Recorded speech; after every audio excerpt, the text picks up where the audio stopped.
గుడిలో ఇలా చేస్తే చాలా మంచిది. దేవాలయంలోనికి వెళ్ళేటప్పుడు కాళ్ళు చేతులు కడుక్కుని వెళ్ళాలి. తలపై కొన్ని నీళ్లు చల్లుకుని వెళ్ళాలి.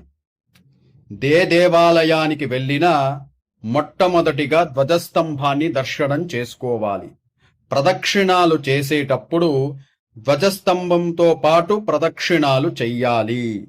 అలాగే చాలామంది పొరపాటు చేస్తూ ఉంటారు. ప్రదక్షిణాలు చేసే సమయంలో దేవాలయం ఉన్న వెనుక భాగాన్ని తాకుతూ ఉంటారు. అలా చెయ్యడం చాలా పొరపాటు. అస్సలు తాకకూడదు.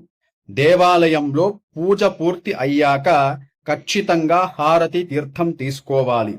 దేవాలయంలో పూజ పూర్తి అయ్యాక తీర్థం తీసుకున్న తర్వాత కాసేపు కూర్చుని వెళ్ళాలి. ఇలా కనుక చేస్తే ఖచ్చితంగా మంచి ఫలితం వస్తుంది.